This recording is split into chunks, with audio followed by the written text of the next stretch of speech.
Hi friends, welcome to Sakthi's kitchen. இன்றைக்கி நம்ம பார்க்க போகிற ரெசிபி என்னென்னா கொழுக்கட்டை 3 விதமாக நம்ம பார்க்க போகிறோம். அது என்னென்னா எள்ளு பூரண கொழுக்கட்டை, வேர்க்கடலை கொழுக்கட்டை, தேங்காய் பூரண கொழுக்கட்டை 3 செய்ய போகிறோம். வாங்க பார்க்கலாம். கொழுக்கட்டைக்கு தேவையான இன்க்ரீடியன்ஸ் நம்ம இப்போ பார்த்துடலாம். நான் பவுலில் போட்டிருக்கேன். உங்களுக்கு தெரியணுன்றதுக்காக நான் பவுலில் போட்டிருக்கேன். 1 கிளாஸ் தேங்காய்னா அதே சேம் கிளாஸ்லேயே நீங்கள் 1 கிளாஸ் வெல்லம் எடுத்துக்கோங்க. 1 கிளாஸ் வேர்க்கடலை, அதாவது எங்கள் ஊர் பக்கம் நாங்கள் மலாட்டைன்னு சொல்லுவோம். 1 கிளாஸ் வேர்க்கடலை மலாட்டை, அதே சேம் கிளாஸ் வெல்லம். 1 கிளாஸ் எள்ளு, அதே சேம் கிளாஸ் வெல்லம். சூப்பராக இருக்கும். சப்போஸ் உங்களுக்கு இனிப்பு கம்மியாக வேணும்னா நீங்கள் கம்மி பண்ணிக்கலாம். இப்போ பூர்ணத்தை ரெடி பண்ணி வச்சிடலாம். முதல்ல வேர்க்கடலை பூர்ணம் ரெடி பண்ணிக்கலாம். 1 கிளாஸ் வேர்க்கடலை, 1 கிளாஸ் வெல்லம் நான் ஏற்கனவே மிக்சியில் நல்லா தூளை அடித்து வச்சுட்டேன். நீங்களும் அதே மாதிரியே பவுடர் பண்ணிக்கோங்க. 1 கிளாஸ் வேர்க்கடலை, 1 கிளாஸ் வெல்லம் எடுத்துருக்குறோம். இதை அப்படியே பல்ஸ் மோடில் வச்சு நம்ம ஒரு 5 டைம்ஸ் அடித்து எடுத்துக்கலாம். அவ்வளோதான். இப்போ நம்ம இந்த வேர்க்கடலை வெல்லம் இதோடு சேர்த்து கொஞ்சம் ஏலக்காவும் போட்டு பூரணம் அரைச்சிக்கலாம். இந்த பூரணத்தை நான் அரைச்சின்னு வந்துட்டேன். நம்ம பல்ஸ் மோட்லேயே ஒரு 5 டைம்ஸ் 2 முறை நம்ம ஒரு 5 டைம்ஸ் விட்டோம்னா நல்லா அரைப்பட்டு வந்துடும். இப்போ எள்ளு, 1 கிளாஸ் எள்ளு, வெல்லம் இதையும் நம்ம அரைச்சிட்டு வந்துடலாம். எள்ளுக்கு ஏலக்காய் போட தேவையில்ல, வேணும்னா நீங்கள் போட்டுக்கலாம். ஏன்னா எள்ளோட வாசனையும் நல்லாயிருக்கும். வறுத்த எள்ளையும் வெல்லத்தையும் நம்ம இந்த மாதிரி அரைச்சி எடுத்துக்கலாம். அவ்வளோதான். தேங்காய் இப்போ அதோட பேக்கில் இருக்க அந்த பிளாக் கலரை ரிமூவ் பண்ணிவிட்டு மிக்சியில் பல்ஸ் மோடில் இதையும் துருவின மாதிரி நம்ம அடித்து எடுத்துகிட்டு வந்துடலாம். இப்போ நம்ம தேங்காய் பூரணம் செஞ்சுக்கலாம். அதுக்கு ஒரு பேன் வச்சுக்கலாம். பேன் வச்சுட்டு அதிலே 1 கிளாஸ் வெல்லம் எடுத்துக்கிட்டு 3 ஸ்பூன் அளவுக்கு நம்ம கொஞ்சம் தண்ணி சேர்த்துக்கலாம். இதில்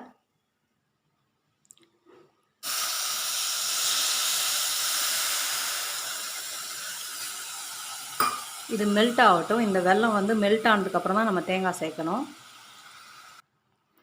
இப்போ மெல்ட் ஆகிடுச்சு. நம்ம இப்போ தேங்காய் பூவை சேர்த்துக்கலாம். தேங்காய் பூவை சேர்த்துட்டு கூடவே கொஞ்சம் ஏலக்காயும் நம்ம சேர்த்துடலாம்.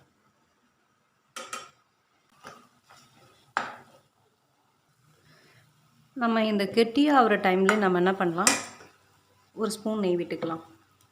அப்போ தான் ஹார்டாகாமல் சாஃப்டாகவே இருக்கும். அப்படி இப்போ கெட்டியாகிடுச்சு பாருங்கள். நல்லா கெட்டியாகிடுச்சு. இப்போ பாருங்கள், இந்த ஸ்டேஜுக்கு நம்ம இறக்கி ஆற வச்சிடலாம். பூர்ணம் ரெடி பண்ணிக்கிட்டிங்கன்னா கொழுக்கட்டை செய்கிறதுக்கு ரொம்ப ஈஸியாக இருக்கும். இப்போ இந்த தேங்காய் பூர்ணம் ஆறட்டும். நம்ம இப்போ கேஸ் பற்ற வச்சுட்டு அகலமான ஒரு பேன் வச்சுட்டு ஒரு கிண்ணத்தில் ஃபுல்லாக மாவு எடுத்தேன். இந்த ஒரு கிண்ணம் மாவுனா 1.5 கிண்ணம் தண்ணி நம்ம ஊற்றி சூடு பண்ணிக்கலாம். இதில் இப்போ 1 கப் மாவுக்கு 1.5 கப் தண்ணி ஊற்றி சூடு பண்ணிக்கலாம். சூடு ஆகிறதுக்கு முன்னாடியே கொஞ்சம் தேவையான அளவு உப்பு நெய்யும் நம்ம சேர்த்துடலாம். கொஞ்சமாக உப்பு, நெய் போட்டுக்கலாம்.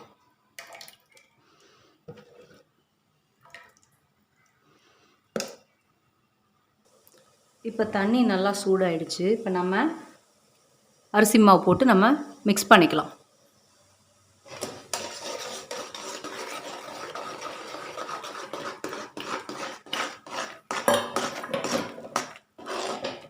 சிம்லேயே வச்சு மிக்ஸ் பண்ணுங்கள், அப்படியே கெட்டியாயிடும். இப்போ இந்த ஸ்டேஜில் நம்ம அப்படியே மூடி வச்சிடலாம். இந்த மாவை இந்த சூடு அப்படியே இருக்கட்டும். அப்படியே ஒரு 5 நிமிஷம் மூடி வச்சுடுங்க. ஒரு 5 நிமிஷம் பொறுத்து நம்ம இதை எடுத்து பார்த்து ரெடி பண்ணிடலாம். இதை திறந்து பார்க்கலாம். ஆறிடுச்சு. 1 ஸ்பூன் நெய் விட்டுக்கலாம். நெய் இல்லைன்னா வாசனை இல்லாத எண்ணெயை விட்டுக்குங்க. அப்போ தான் விரிசல் விழாமல் அப்படியே நல்லா வரும். இப்போ பிசைஞ்சிக்கலாம். இதை ரெடி ஆகிடுச்சு. மாவு நல்லா சூப்பராக ரெடி ஆகிடுச்சு பாருங்கள். மாவு காய விடாதீங்க. ஈர துணி போட்டு மூடிடுங்க. இல்லைனா ஒரு மூடி போட்டு மூடி வச்சுருங்க. நீங்கள் ஃப்ரீயாக இருக்கும்போதே என்ன பண்ணுங்கள், செய்ய போகிறதுக்கு ஒரு 2 மணி நேரத்துக்கு முன்னாடியே பூர்ணம் ரெடி பண்ணிவிடுங்க. எள்ளை வறுத்துக்குங்க, மலாட்டையை வறுத்துக்குங்க. இந்த மாதிரி வெல்லம் போட்டு அரைச்சி வச்சுருங்க. இந்த 2 பூரணமும். தேங்காய் பூரணம் மட்டும்தான் நம்ம பாவு காய்ச்சி இந்த மாதிரி இது பண்ண போகிறோம். இந்த பூரணத்தை ரெடி பண்ணிட்டிங்கன்னா கொழுக்கட்டை செய்கிறதுக்கு சீக்கிரம் நம்ம முடிச்சிடலாம். சரிங்களா? அதே மாதிரி தேங்காய் பூரணம் மீந்துருச்சுன்னா நீங்கள் கவலைப்பட வேண்டிய அவசியமே இல்லை. இதே ஒரு படையலாக வச்சிடலாம். தேங்காய் லட்டுவாக வச்சிடலாம். இப்போ மாவு இந்த மாதிரி எவ்வளோ ஒரே சைஸாக எடுத்துக்கலாம். எடுத்துக்கிட்டு கொஞ்சமாக நெய் தொட்டு உள்ளங்கையில் வச்சு சப்பாத்தி மாவுக்கு அழுத்தி பிசைறீங்க பார்த்தீங்களா, அந்த மாதிரி அழுத்தி பிசைஞ்சிக்குங்க. அந்த மாதிரி அழுத்தி பிசைஞ்சிங்கன்னா விரிசலும் விடாது, உங்களுக்கு காஞ்சி போன மாதிரியும் ஆகாது, நல்லா இருக்குங்க. 2 கட்டை விரல் மேலே இருக்கணும், மீதி 4 விரல் கீழே இருக்கணும். ஃபஸ்ட்டு ஓரத்தில் இருந்து நம்ம அழுத்திட்டு வரணும். நடுவுலையே முதல்ல அழுத்தக்கூடாது. நடுவில் என்ன பண்ணாலும் உடையாது, நல்லா இருக்கும் பாருங்கள். இந்த மாதிரி ரெடி பண்ணிக்கோங்க.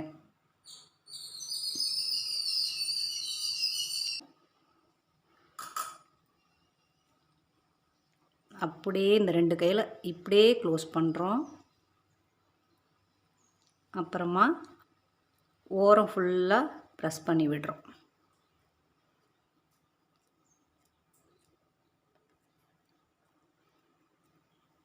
ரெடி ஆகிடுச்சு பாருங்கள்.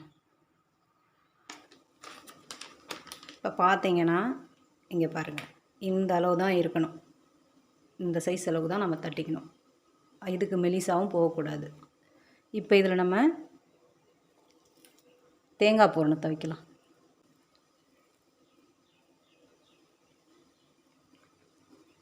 வச்சு அப்படியே இந்த 2 கையை வச்சு அப்படியே க்ளோஸ் பண்ணிவிடுங்க. க்ளோஸ் பண்ணிவிட்டு ஓப்பன் பண்ணுங்கள். அப்படியே இந்த ஓரத்தை அழுத்தி விட்டுருங்க.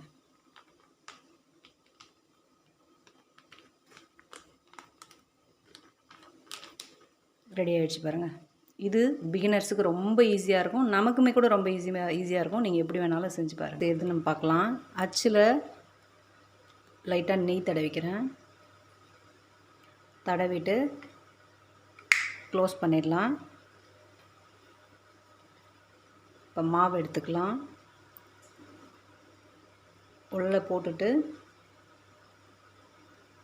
இப்போ உள்பக்கம் நம்ம அழுத்தி விடணும். மெதுவாக சுற்றி கை வச்சு அப்படியே ரொட்டேட் பண்ணி மெதுவாக அப்படியே அழுத்தி விடணும்.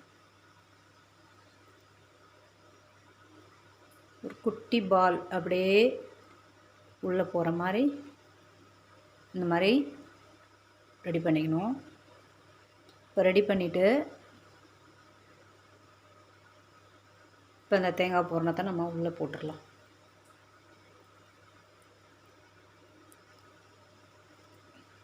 போட்டுட்டு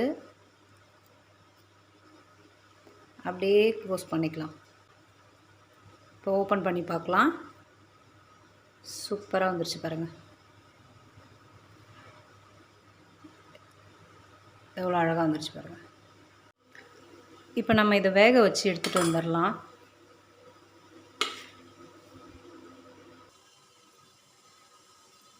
இப்போ இட்லி குண்டாலாம் தண்ணி இந்த மாதிரி நல்லா கொதிக்கணும். சூடாயிட்ட அப்புறமா ஒரு இட்லி தட்டை வச்சுட்டு இந்த மாதிரி ஒரு தட்டில், இல்லை நீங்கள் இட்லி தட்டிலே வேக வச்சுக்கிறதா இருந்தாலும் வச்சுக்கோங்க. நான் இந்த மாதிரி தட்டில் நான் வச்சுருக்கேன். இப்போ இதை ஒரு 10 நிமிஷம் வேக வைக்கலாம். இப்போ இந்த கொழுக்கட்டையும் நம்ம வேக வச்சு எடுத்துகிட்டு வந்துடலாம். கொழுக்கட்டை சூப்பராக ரெடி ஆகிடுச்சு ஃப்ரெண்ட்ஸ். வேர்க்கடலை பூரணம், எள்ளு பூரண கொழுக்கட்டை, தேங்காய் லட்டு, இது மோதகம். சூப்பராக ரெடி ஆகிடுச்சு ஃப்ரெண்ட்ஸ். நீங்களும் இதேமாரி ரெடி பண்ணி என்ஜாய் பண்ணுங்கள். Advance happy Vinayagar Chaturthi. Thank you.